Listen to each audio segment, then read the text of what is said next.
Top ട്യൂഷന്റെ biology ട്യൂട്ടോറിയലിലേക്ക് എല്ലാവർക്കും സ്വാഗതം.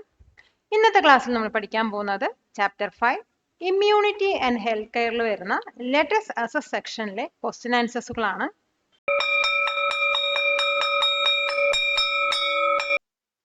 Question: from the sequence of activities related to phagocytosis select the correct answer. അപ്പൊ താഴെ ഫാഗോസൈറ്റോസിസുമായി റിലേറ്റഡ് ആയിട്ടുള്ള കുറച്ച് ആക്ടിവിറ്റീസ് തന്നിട്ടുണ്ട്. അതിനെ കറക്റ്റ് ഓർഡർ ആക്കി തന്നിരിക്കുന്ന ഓപ്ഷനിൽ നിന്നും കറക്റ്റ് ഓപ്ഷൻ സെലക്ട് ചെയ്യാനാണ് ക്വസ്റ്റ്യൻ. അപ്പൊ ആക്ടിവിറ്റീസ് ഏതൊക്കെയെന്ന് നോക്കാം. ആദ്യത്തെ എക്സ്പെൽഷൻ ഓഫ് വേസ്റ്റ് മെറ്റീരിയൽസിന്റെ എക്സ്പെൽഷൻ. രണ്ടാമത് എൻഗൾഫ്മെന്റ് ഓഫ് പാത്തോജൻസ് ഇൻ ഫാഗോസോമിലോട്ടിലുള്ള പാത്തോജൻസിന്റെ എൻഗൾഫ്മെന്റ്. മൂന്നാമത് വന്നിട്ട് enzymes destroy the pathogen. Enzyme വന്നിട്ട് പാത്തോജനെ ഡിസ്ട്രോയ് ചെയ്യുന്നു. നാലാമത് വന്നിട്ട് phagocyte approaches the pathogen. Phagocytes പാത്തോജനെ അപ്രോച്ച് ചെയ്യുന്നു. അഞ്ചാമത്തെ വന്നിട്ട് phagolysosome is formed. Phagolysosome form ചെയ്യുന്നു. അപ്പൊ ഈ തന്നിരിക്കുന്ന ആക്ടിവിറ്റീസിനെ കറക്റ്റ് ഓർഡറിൽ നമുക്ക് ആക്കണം. എന്നിട്ട് തന്നിരിക്കുന്ന ഓപ്ഷനിൽ നിന്നും കറക്റ്റ് ഓപ്ഷൻ എടുക്കണം. ഇതിൽ 4 ഓപ്ഷൻസ് നമുക്ക് തന്നിട്ടുണ്ട്, 1 2 3 4. അപ്പൊ ഇതിൽ കറക്റ്റ് ഓർഡർ ആണ് നമുക്കിവിടെ സെലക്ട് ചെയ്തെടുക്കേണ്ടത്. അപ്പൊ ഇതെങ്ങനെ വരാന്ന് നോക്കാം. അപ്പൊ ആദ്യം വന്നിട്ട് ഫാഗോസൈറ്റ് പാത്തോജനെ അപ്രോച്ച് ചെയ്യും. അതിനുശേഷം ഈ പാത്തോജനെ ഫാഗോസോം പറഞ്ഞ വെസിക്കിളിലോട്ട് എൻഗൾഫ് ചെയ്യണം. എൻഗൾഫ് പറഞ്ഞ വിഴുങ്ങുക അല്ലെങ്കിൽ അതിനെ കവർ ചെയ്യുക എന്നൊക്കെ പറയും. എൻഗൾഫ് ചെയ്യുന്നു. അവിടുന്ന് ഈ ഫാഗോസോം ലൈസോസോമുമായിട്ട് ഫ്യൂസ് ചെയ്തിട്ട് ഫാഗോലൈസോസോം ഫോം ചെയ്യുന്നു. പിന്നെ ലൈസോസോമിലുള്ള എൻസൈംസ് വന്നിട്ട് പാത്തോജനെ ഡിസ്ട്രോയ് ചെയ്തിട്ട് അതിനെ വേസ്റ്റ് മെറ്റീരിയൽ ആയിട്ട് പുറന്തള്ളുകയാണ് ചെയ്യുന്നത്. അപ്പൊ നമ്മൾ ഈ പറഞ്ഞ മെത്തേഡിൽ വെച്ച് നോക്കുകയാണെങ്കിൽ കറക്റ്റ് ഓപ്ഷൻ എന്ന് പറയുന്നത് സെക്കൻഡ് ഓപ്ഷൻ ആണ്. അതായത് D, B, E, C, A. Second option ആണ് കറക്റ്റ് ഓപ്ഷൻ വരുന്നത്. അപ്പൊ നമുക്ക് ആൻസർ ഒന്ന് ചെക്ക് ചെയ്ത് നോക്കാം. The correct sequence is D, B, E, C, A. അതായത് സെക്കൻഡ് ഓപ്ഷൻ. അപ്പൊ എന്റെ എക്സ്പ്ലനേഷൻ നോക്കാം. First, the phagocyte approaches the pathogen. Then it engulfs the pathogen into a vesicle called a phagosome. The phagosome fuses with a lysosome to form a phagolysosome. Enzymes from the lysosome destroy the pathogen, and finally the waste materials are expelled. Question: find out those related to B lymphocytes from the following and choose the correct option. അപ്പൊ താഴെ നമുക്ക് കുറച്ച് statements തന്നിട്ടുണ്ട്. അതിൽ നിന്നും B ലിംഫോസൈറ്റ്സുമായി related ആയിട്ടുള്ള correct statements കണ്ടുപിടിക്കുക. എന്നിട്ട് കറക്റ്റ് ഓപ്ഷൻ ചൂസ് ചെയ്യണം. അപ്പൊ സ്റ്റേറ്റ്മെന്റ്സ് ഏതൊക്കെയാണെന്ന് നോക്കാം. ആദ്യത്തെ പ്രൊഡക്ഷൻ ഓഫ് ആന്റിബോഡീസിന്റെ പ്രൊഡക്ഷൻ. രണ്ടാമത്തെ വന്നിട്ട് ഡിസ്ട്രക്ഷൻ ഓഫ് ക്യാൻസർ സെൽസിന്റെ ഡിസ്ട്രക്ഷൻ. മൂന്നാമത് വന്നിട്ട് മെച്ചുറേഷൻ ഇൻ ദ തൈമസ് ഗ്ലാൻഡിലുള്ള മെച്ചുറേഷൻ. നാലാമത് വന്നിട്ട് ഫോർമേഷൻ ഇൻ ദ ബോൺ മാരോയിലുള്ള ഫോർമേഷൻ. അപ്പൊ ഈ 4 സ്റ്റേറ്റ്മെന്റ്സിൽ നിന്നും ബി ലിംഫോസൈറ്റ്സുമായി റിലേറ്റഡ് ആയിട്ടുള്ള സ്റ്റേറ്റ്മെന്റ്സ് കണ്ടുപിടിക്കാം. എന്നിട്ട് തന്നിരിക്കുന്ന ഓപ്ഷനിൽ നിന്നും കറക്റ്റ് ഓപ്ഷൻ ചൂസ് ചെയ്യണം. അപ്പൊ ഓപ്ഷൻസ് ഏതൊക്കെയെന്ന് നോക്കാം. അപ്പൊ 4 ഓപ്ഷൻസ് ആണ് തന്നിരിക്കുന്നത്. ആദ്യത്തെ ഓപ്ഷൻ എന്ന് പറയുന്നത് A, B, D and correct. രണ്ടാമത്തെ option A, C, D are correct. മൂന്നാമത്തെ option B and C are correct. നാലാമത്തെ option A and D are correct. അപ്പൊ ഇതിൽ വരുന്ന കറക്റ്റ് ഓപ്ഷൻ എന്ന് പറയുന്നത് A and D are correct ആണ്. അതായത് 4th ഓപ്ഷൻ ആണ് ഇതിൽ വരുന്ന കറക്റ്റ് ഓപ്ഷൻ. എന്താണെന്ന് വെച്ചാൽ എ, ഡി അതായത് പ്രൊഡക്ഷൻ ഓഫ് ആന്റിബോഡീസും formation in the bone marrow ആണ് ബി ലിംഫോസൈറ്റ്സുമായിട്ട് റിലേറ്റഡ് ആയിട്ടുള്ള statements.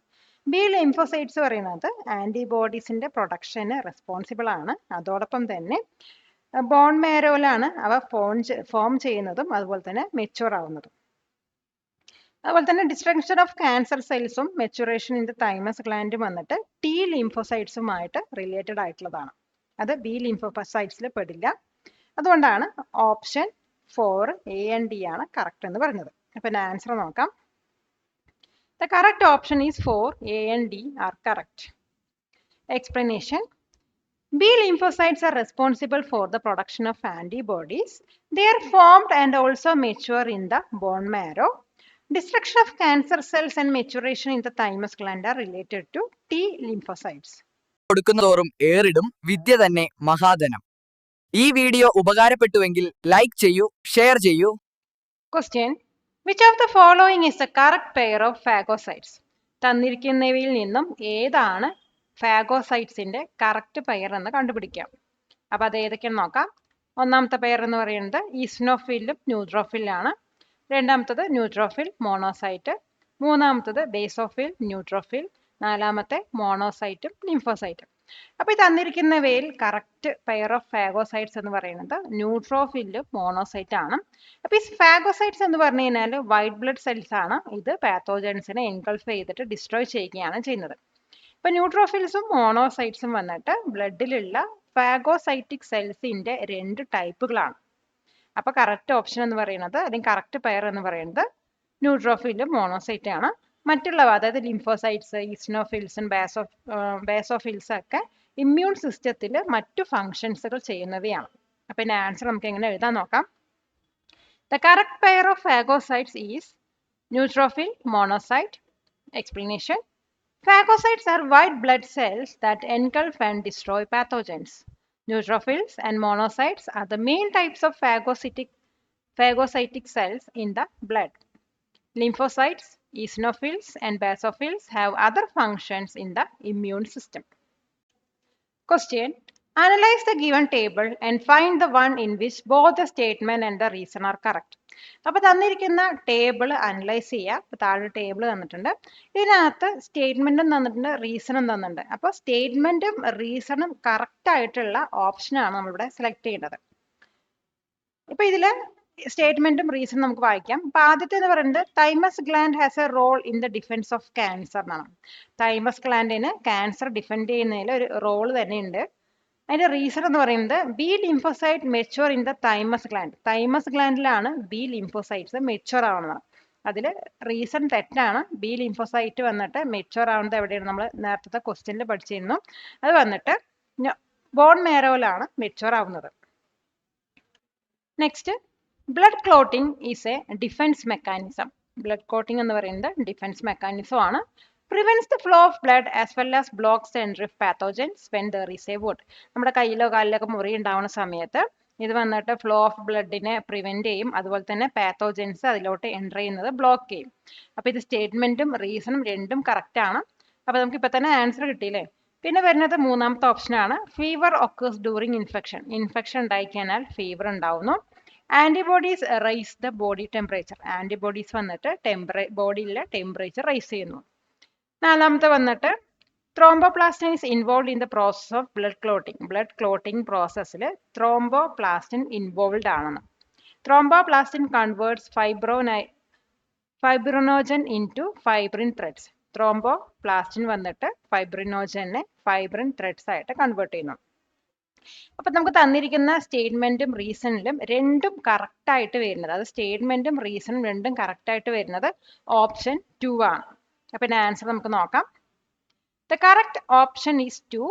Explanation: The statement that blood clotting is a defense mechanism is correct. The reason is also correct because clotting stops bleeding and creates a barrier against germs. The other options have incorrect reasons. മറ്റു ഓപ്ഷൻസിലൊക്കെ statement correct ആണ്, പക്ഷെ reasons വന്നിട്ട് തെറ്റാണ്. High school വിദ്യാർത്ഥികൾക്കായി ചെറിയ batch സൈസിലുള്ള tuition ക്ലാസുകളിലൂടെ മികച്ച വിജയം നേടാൻ ഇന്ന് തന്നെ ടോപ്പ് ട്യൂഷൻ സെന്ററിൽ ജോയിൻ ചെയ്യൂ. Question: From the following, select the statements that are correct regarding vaccines.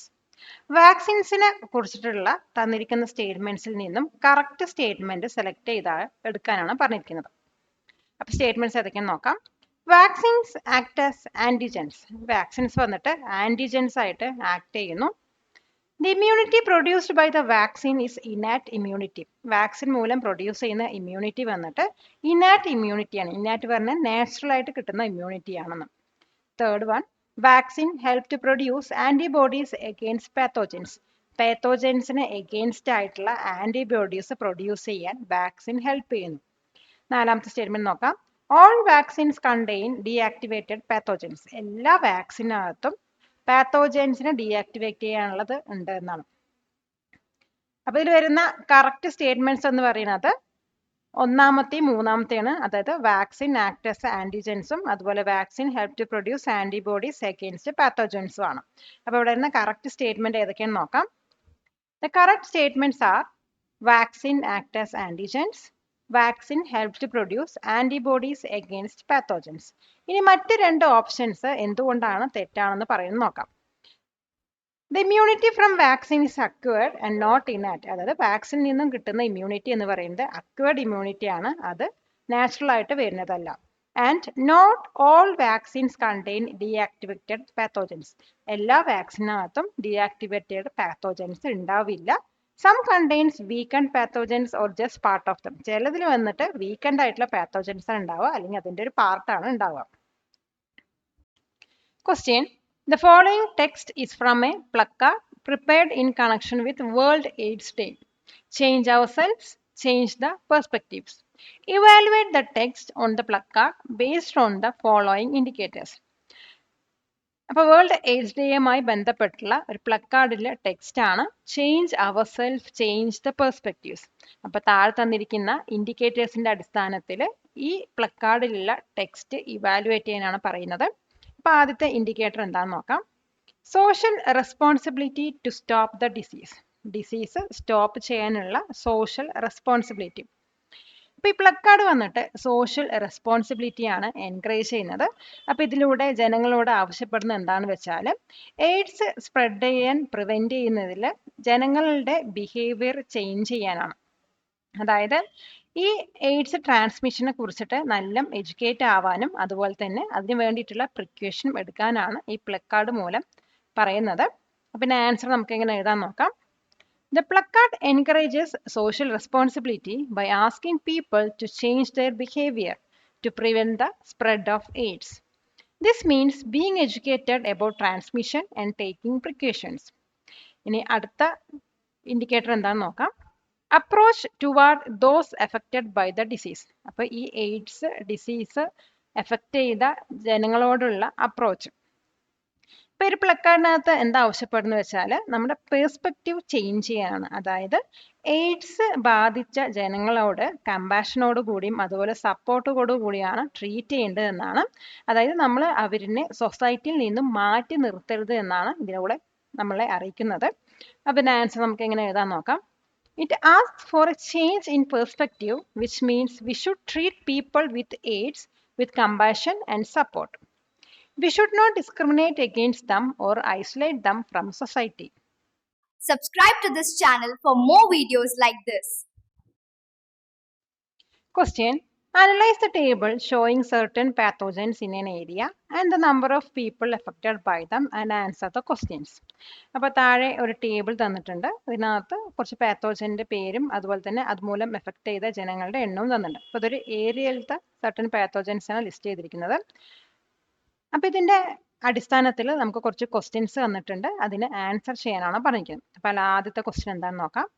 Which disease affected more people in the region. ഈ ഒരു റീജിയനിൽ കൂടുതൽ ജനങ്ങളെ എഫക്റ്റ് ചെയ്ത ഡിസീസ് ഏതാണ്? അപ്പോൾ നമുക്ക് ടേബിൾ നോക്കിയാൽ അറിയാം 57 പേരെ ഇൻഫെക്റ്റ് ചെയ്ത, അത് 57 പേരെ എഫക്റ്റ് ചെയ്ത ഡിസീസ് എന്ന് പറയുന്നത് പ്ലാസ്മോഡിയം ആണ്. അപ്പം ഇതിൻ്റെ ആൻസർ നമുക്ക് എങ്ങനെ എഴുതാൻ നോക്കാം. The disease caused by plasmodium, that is malaria, affected the most people with 57 cases. ഇനി അടുത്ത ക്വസ്റ്റ്യൻ എന്താണെന്ന് നോക്കാം. Which bacterial disease affected the people. ഏത് ബാക്ടീരിയൽ ഡിസീസാണ് ജനങ്ങളെ എഫക്റ്റ് ചെയ്തത്? അപ്പോൾ ഇവിടെ വരുന്ന ബാക്ടീരിയൽ ഡിസീസ് എന്ന് പറയുന്നത് ലെപ്റ്റോസ്പൈറോസിസ് ആണ്. ഇത് വന്നിട്ട് ലെപ്റ്റോസ്പൈറോ മൂലമാണ് കോസ് ആവുന്നത്. അത് 12 ജനങ്ങളെയാണ് അവിടെ എഫക്റ്റ് ചെയ്തിരിക്കുന്നത്. പിന്നെ ആൻസർ നോക്കാം. The bacterial disease is leptospirosis caused by Leptospira affecting 12 people. അടുത്ത ക്വസ്റ്റ്യൻ നോക്കാം. Which pathogen affected the residents who bathed in stagnant fresh water? Stagnant fresh വാട്ടറിൽ ബാത്ത് ചെയ്ത റെസിഡൻസിനെ എഫക്റ്റ് ചെയ്ത പാത്തോജൻ ഏതാണ്? സ്റ്റാഗ്നന്റ് ഫ്രഷ് വാട്ടർ പറഞ്ഞാൽ കെട്ടി നിൽക്കുന്ന വെള്ളം എന്ന് പറയാം. അപ്പോൾ ഇതിന്റെ ആൻസർ എന്ന് പറയുന്നത് നെഗ്ലേറിയ ഫൗലേറിയ ആണ്. അപ്പോൾ ഇതിന്റെ ആൻസർ നമുക്ക് ഇങ്ങനെ എഴുതാൻ നോക്കാം. The pathogen that affected people who bathed in stagnant water is Naegleria fowleri. ഇനി ലാസ്റ്റ് ക്വസ്റ്റ്യൻ നോക്കാം. Prepare a note on the precautions to be taken to prevent vectors in the region. ഈ റീജിയനിലുള്ള വെക്ടേഴ്സിനെ, അതായത് mosquito പോലെയുള്ള വെക്ടേഴ്സിനെ prevent ചെയ്യാൻ നമ്മൾ എടുക്കേണ്ട പ്രിക്വേഷൻസിനെ കുറിച്ചിട്ട് ഒരു നോട്ട് ചെയ്താനാണ് പറഞ്ഞിരിക്കുന്നത്. അപ്പോൾ മൊസ്കിറ്റോസ് പോലെയുള്ള വെക്ടേഴ്സിനെ പ്രിവെന്റ് ചെയ്യാൻ നമ്മൾ സ്റ്റാഗ്നന്റ് വാട്ടറിനെ എലിമിനേറ്റ് ചെയ്യണം. അപ്പോൾ ഇവിടെയാണ് മൊസ്കിറ്റോസ് ഒക്കെ ബ്രീഡ് ചെയ്യുന്നത്. അപ്പോൾ ആ ഒരു സ്റ്റാഗ്നന്റ് വാട്ടറിനെ നമുക്ക് എലിമിനേറ്റ് ചെയ്യണം. പിന്നെ മൊസ്കിറ്റോ നെറ്റ്സ് ഒക്കെ യൂസ് ചെയ്യുക. അതുപോലെ തന്നെ നമ്മുടെ സറൗണ്ടിങ്സ് ഒക്കെ ക്ലീൻ ആയിട്ട് വെക്കാം. പിന്നെ ആൻസർ നമുക്ക് എങ്ങനെ എഴുതാൻ നോക്കാം. To prevent vectors like mosquitoes, we should eliminate stagnant water where they breed, use mosquito nets and keep our surroundings clean. Question. Give reason. Although antibiotics are effective medicines, their irrational use is harmful.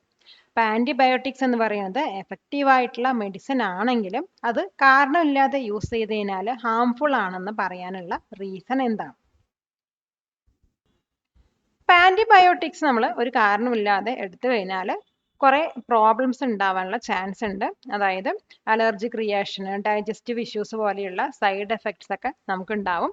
അതുകൂടാതെ ബാക്ടീരിയയ്ക്ക് വന്നിട്ട് antibiotic resistance develop ആവും. അതായത് നമ്മൾ എന്തിനു വേണ്ടിയിട്ടാണോ antibiotic എടുക്കുന്നത് അത് വന്നിട്ട് ആ ഒരു ബാക്ടീരിയയ്ക്ക് എഫക്റ്റീവ് അല്ലാതെ ആയി മാറും.